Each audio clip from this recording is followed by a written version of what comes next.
Today I've got a little bit of a different video for you all. I'm going to be showing you my at-home shop. This is a little bit different because I'm not going to be building anything. Just showing you around what I got at the house. Obviously much less to work with than what we have at the other shop, but still does really good for all those at-home projects you need to do. So yeah, I'm going to be showing you the tools I got, the setup I have, why I started this, and my plans for the future.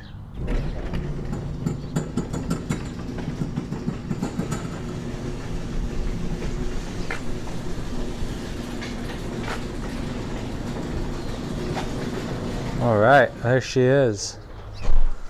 So right here is my little workbench. This is actually rollable, fold down from the wall workbench. Over here is going to be my little miter saw. It's my shop vac. Another little prep station workbench. Then over here is my table saw. Again, rollable. And then my air compressor. So this is usually the view you get. Let me get some of this stuff cleaned up and put away, and then we'll go further in depth onto everything we got going on here.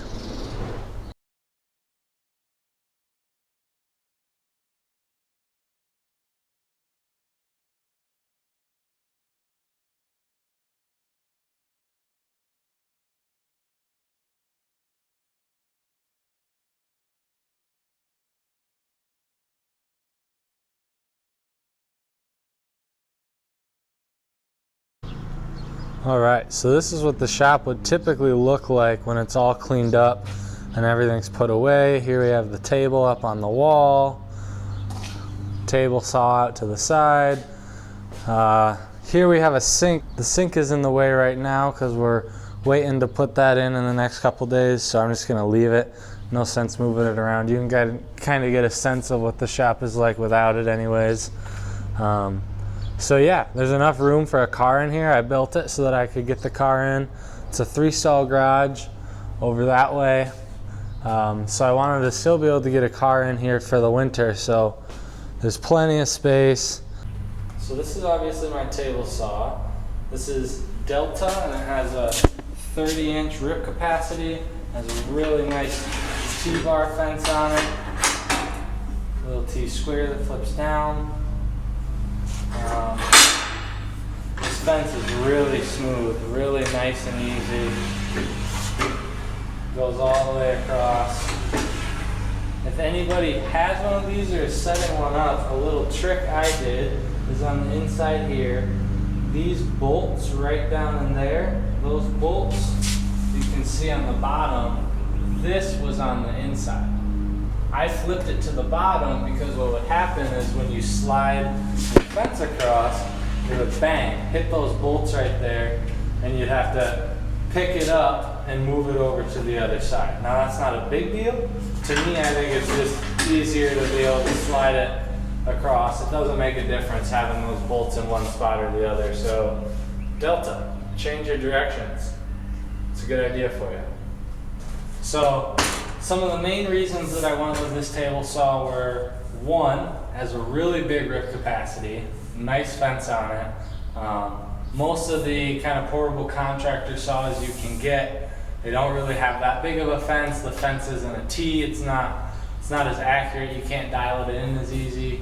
The price of this saw is right around the price of most other, compact job site portable table saws, the DeWalt, the Bosch. Any of those are right around, mid 5 to low 6s, and I think this was mid 6s. I think this was like 650 to 7. So I mean, for what you get in this table saw, you get a lot more if you have the space, right? So a lot of people won't get this because they don't have the space to put it, and lugging this from job site to job site would be just a pain. But yeah, one of my favorite things is that you easily just lift it up, wheel it around, lock it down wherever you want, and it's got a little spinning feet on it that can flatten out to your surface. If you have an at-home shop and you don't need anything crazy powerful, this is a saw to go for. Alright, so first things first, gotta raise up the blade. I keep it lowered when it's not in use, just for safety, in case anyone comes through here. I don't want to have an exposed blade. I try to always keep my stuff put away when it's not in use. So on here I have a Diablo 80 tooth fine finish blade. It's not a super fine finish, but for what I do it works just fine.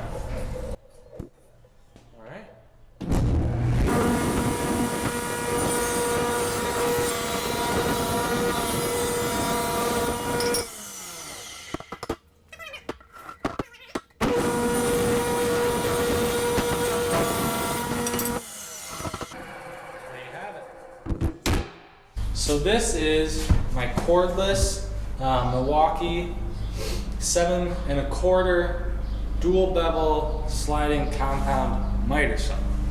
So this thing is actually a beast. The reason I got this is because there's not that much room in the shop, and I wanted something that was going to be able to handle what I was going to be working with and take up a small footprint. So this is obviously a tiny, tiny saw. It's very light. I have it screwed down right now, but it's easy to take out. I bring it to job sites once in a while. Super easy. Big Milwaukee batteries. Just slips in like that.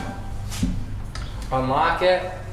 You're ready to go. It's actually got a pretty big cut capacity. I've been told by people in the trade that, you know, a lot of people were switching to the 7 1/4, and I figured for my shop, you know, for the price that you can get a 7 1/4 at, for the amount of space it takes up, and for what it can actually perform, I feel it's a really good tool. I have kind of done a battery test on it, and with these 6 amp hour batteries, I can be basically cutting wood all day long and not run out of a battery. I think I've only gotten it down to 1 bar left, so I've used 3/4 of the battery in a day. That's pretty good, and I have 2 of those big batteries, so I'll never run out of power on this if I'm at a job site or anything. The other thing that I really, really like about this saw is in here it's got a little trigger on the handle, so you can't accidentally pull it. You got to flip the trigger. It also has a light, so you can't see, but it has the shadow light for the blade. But the blade stops extremely fast, so you'll hear it right here. The blade will stop within 2 seconds of letting go. And it's done. Super fast, super safe. That's one of my favorite things. You just be cutting wood, let it go, and it will be done like that. So this goes 45 one way, 45 the other. Has detents at 15, 22.5, 30, 45. There's a couple more, all the typical ones. This is super easy handle to use. You lift up and you move it, and it locks into the detent. Otherwise, you can find a spot you want, just push down. It's not going anywhere. So back here you got your little bevel spindle. Just loosen that up, and it can go to 45 either way. So that's really nice. Always remember, move your fence out of the way.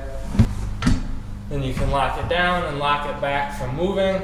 I don't really lock it from moving that much. So my dust collection for the whole shop right now, unfortunately, is just this little rigid shop vac. It does a great job for, you know, decent amount of sawdust. If you're doing any big projects or anything, you definitely have some good cleanup to do. But I keep it stationed under the miter saw because I use the miter saw a lot, and the miter saw creates a lot of dust. So I have a little notch back here for it to come up, and I have it tied up to the ceiling because when I want to slide it and move it around, it helps keep it out of the way and keep enough slack for me. Without it, it's getting caught rubbing on this all the time. Then when I'm using the table saw, what I'll do is I'll just pull it off, unclip it, just a little carabiner clip, and then just pull it out and attach it to the table saw. So simple enough, you know, make it work. All right, so I'm going to show you a little bit of the miter saw in action here. I'm going to cut through this pretty thick, pretty wide piece of walnut I have. I'm gonna do one pass. That's how I would normally cut, a little bit conservative, a couple passes, take it easy on the tool. Then I'm gonna do another one that I'm just gonna go for it and show you what it can handle, and it's actually pretty surprising. So let's do it.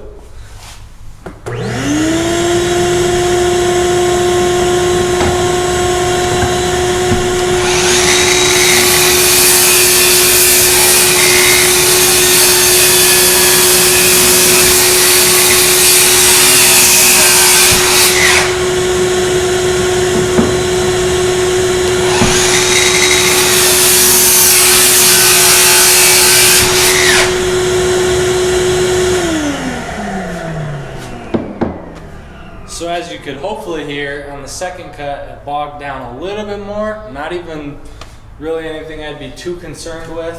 But for me, it's worth taking 2 or 3 passes through a thicker wood on a smaller saw like this to, make the tool last longer.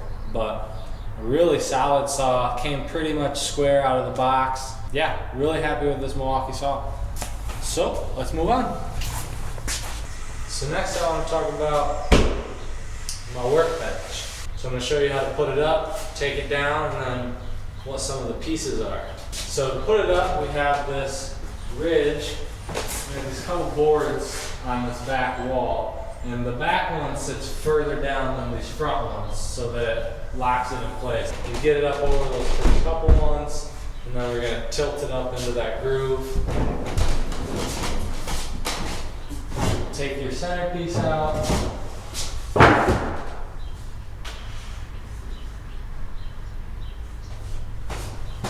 And then lock her down like that. From there, take our feet, easily swing them in. Same thing with this one. Swing it in. Basically, on all your legs, you have bolts that go up through the legs and into the skirt around the whole thing. So for the skirt, I just glued and pocket hole screwed these 2x4s to the top. That holds really well, no issues there. And then for the support piece, you just notch out a little bit on your cross piece on your legs, and then notch out a little piece on here, and then it'll slide right in like that. And then you got your table fully assembled while it's hanging from the wall still, which is pretty sweet. Got some nice heavy duty wheels on here. They do really well. The lock on there is what I was most worried about, was making sure that the locks would actually hold the table where it's at, while I'm pushing something through the table saw. I don't want my outfeed table to be moving around trying to catch it. So that's pretty much that on the table. It's really simple. Taking it down is a little bit tricky because you gotta keep this in and work around it. But all in all, I'm really, really happy with it. Saves me a ton of space. So just come in here, unlatch it, hold it up, let it fold right down off the wall, and there you go. Really happy with how this turned out. The only other thing I haven't talked about yet is this divide I have here in the garage. I created an idea to get this tarp up here to keep all the dust out. So I'll show you from the other side. It's just a really, really, really big tarp. So I've got up top here some wood that I stapled it into, and then along the base here I screwed this wood into the concrete, and then I used those little hooks and a little bar, just like a shower, to be able to pull it back. So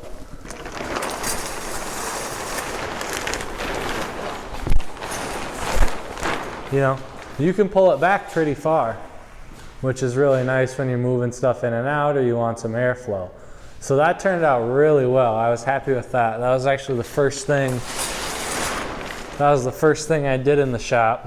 And it's nice too because it gives you a little privacy. So that's been great. Keeps all the dust out from the other side of the garage. All right, so next I'm going to move into showing you some of my other tools. So I'm going to pull these out real quick. So this is my rotary hammer. This is what I use to drill into the cement in the garage to hold that tarp down. Shout out my Uncle Bill, he got this for me for my birthday. This is an amazing tool to have. You never know when you're going to need this. It's just something that's really good to have. Next, I have my Sawzall. This thing is a beast. I try to get all corded tools. Obviously the miter saw is not corded, that's alright. But I prefer to have most of my tools corded just because it's old school and I think you get more power out of them. And I get really sick of having to charge the batteries. So this thing's done really well for me on job sites. Couldn't be more happy with it. Here's some of my other tools. Right here I've got my Milwaukee sander. I really like this thing. It's got the trigger is right by your thumb there. Super nice and easy to push. You got all your different levels you can scroll through here. So you got 3 and you can go all the way up to 6. My only complaint about this is it burns through battery. That will use more battery than my miter saw will. So I was initially using these little, I don't even know what these are, the 2 amp batteries for the sander, and that I burned through those in about 10 minutes. That battery was gone. So now I use these bigger guys on here, click them in. It is a little top heavy, obviously that's a big battery, but if you're just sanding a big surface, it's super easy. When you get into trying to sand edges and whatnot, it's a little bit more tricky because of how big the battery is, and that's when I throw on a smaller one. Here we got our drills. I went with the Milwaukee set, obviously. These have been really good for me. Can't complain at all. A lot of power. Another part of my tool set are these Porter cable nail guns. I decided to go with these because they had a deal where you could get all 3 of these plus the compressor plus a hose for about $350, I want to say. So that came with a 23 gauge, 18 gauge, and a 16 gauge, the hose and the compressor. So that's pretty good. I've used Porter cables at work. I really like them. They haven't been used too much. I've used them for installing some trim around the house, but really excited to have those. I had the idea to create this shop about 8 months ago. I was working for a carpenter who was also a woodworker. He had a business. He would build and install cabinets as well as other things in his shop. That didn't last too long, unfortunately, so I decided to start to set up a shop around the house so I could build stuff, sell it online, whatever. About 2 weeks after I started working on it, I got the job at Custom Cottage, the shop that I work now, which I'm really thankful for. That's a great opportunity. So that kind of put things here on hold. Obviously that shop has much more equipment and space than this shop does. This shop still is great. I use it for all sorts of home projects. We installed a countertop. I built a little platform for the laundry and dryer machines so they were higher up, easier to load and unload. I've trimmed out some areas. A lot of cool stuff coming out of this shop, but mostly home-based. I do, rip down some wood for like cutting boards. If I want to do a butcher block top cutting board, I rip down the boards here and then I bring them to work and glue them up just so I don't take up time working doing that. I think it's just gonna pretty much stay a home shop. I have a lot of buddies and friends that need help with stuff, want to come over and use it.